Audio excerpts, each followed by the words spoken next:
네, 안녕하세요. 반갑습니다. 날로 먹는 물리학의 교사 김종윤입니다.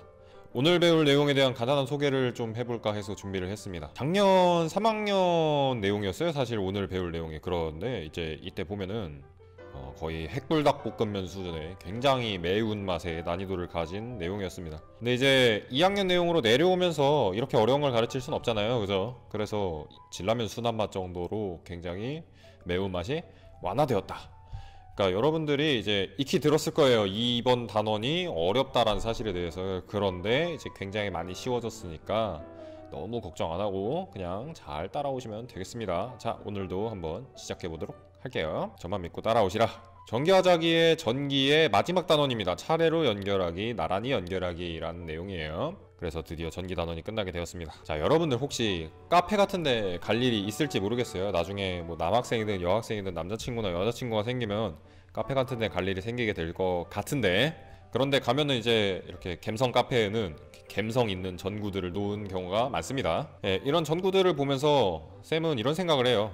얘네들을 어떻게 연결해놨을까 하고 말이죠. 여러분들은 그런 생각 했을지 모르겠네요. 전구가 두 개 있다고 상상을 해봅시다. 우리 두 개의 전구를 준비를 해서요, 건전지랑 연결해서 얘네를 켜본다라고 생각을 해보죠. 연결할 수 있는 방법이 여러 가지가 있을 거예요. 그 중에 하나는 이렇게 두 개의 전구를 일자에, 하나의 전선에 전구를 각각 이렇게 두 개 다 연결을 하는 방법이 있을 것이고요.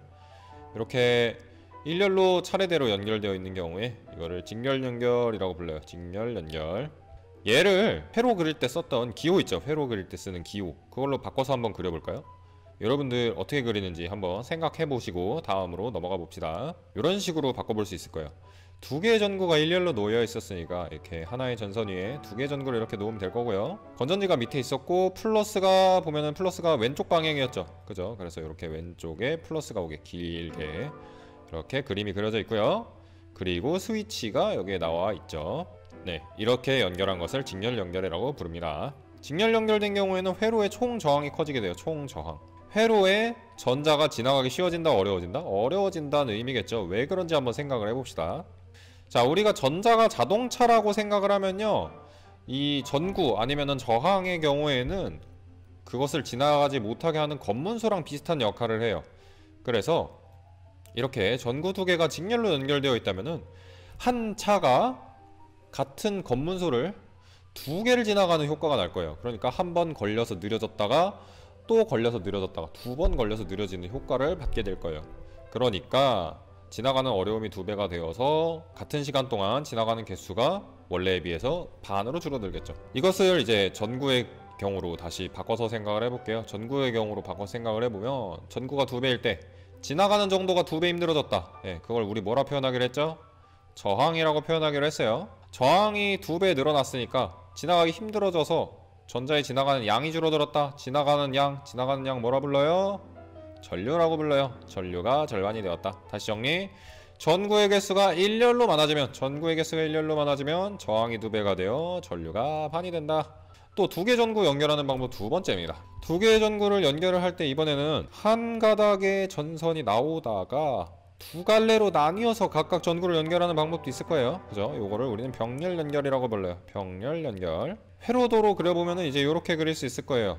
하나의 전선이 두 갈래로 나뉘어서 전구 하나, 전구 두 개 이렇게 연결이 되어 있는 걸 볼 수 있죠. 자, 얘의 경우에도 마찬가지로 이제 검문소로 바꿔서 생각을 한번 해볼게요. 저항이 어떻게 될까요? 이번 경우에는 저항이 오히려 줄어들게 돼요. 왜 줄어드는지 한번 봅시다. 자, 차가 이렇게 와요. 차가 이렇게 와서 두 갈래 길이에요. 둘 중에 하나로만 통과하면은 건전지로 돌아갈 수 있어요. 둘 중에 하나로만 통과를 하면, 그러면은 위쪽 검문소든 아래쪽 검문소든 이 오는 차들이 두 갈래로 나뉘니까 훨씬 더 가기가 쉬워질까 어려워질까? 쉬워지게 되겠죠. 그죠? 하나의 길에서 오던 게 두 갈래로 나뉘어져서 어디든 하나만 통과하면 된다고 하면은 오히려 가기가 쉬워질 거예요. 그렇기 때문에 통로가 두 배 넓어져서 어려움은 그 반이 되었고요. 지나가는 양은 두 배가 되었겠죠. 그죠? 다시 전자로 돌아가 생각을 해봅시다. 우리 전자. 예, 전구가 두 개가 있어요. 지나가는 통로가 두 배예요. 그럼 저항은 반이 됩니다. 둘 중에 하나로만 지나가면 되거든. 저항이 반이 되니까 전류는 두 배가 됩니다. 다시 정리. 두 개의 저항, 두 개의 전구를 병렬로 연결을 했더니 통로가 2배가 돼서 저항은 반이 되었고 전류는 2배가 되었다. 이렇게 정리할 수 있겠네요. 다시 정리. 저항을 직렬 연결하는 경우엔 저항은 더 커지고 전류는 작아진다. 저항을 병렬 연결하는 경우엔 저항은 더 작아지고 전류는 더 커진다 하고 정리할 수 있겠습니다. 자, 오늘의 숙제 안내입니다. 예, 수업 내용은 짧았죠? 그죠? 사실 별로 어려운 게 없어요. 근데 질문이 조금 어려울 수 있어요.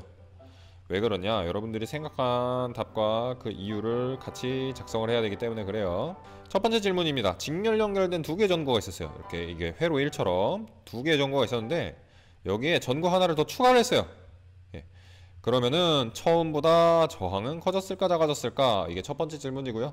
두 번째 질문은 그렇다면 흐르는 전류는 전자가 지나가는 양은 늘어났을까 줄어들었을까가 질문입니다. 생각한 답과 그 이유를 작성해 주시고요. 이게 첫 번째 질문. 두 번째 질문입니다. 병렬 연결된 전구에 한 개를 더 병렬로 연결했어요. 그런 경우에 저항은 커졌을까 전류는 커졌을까?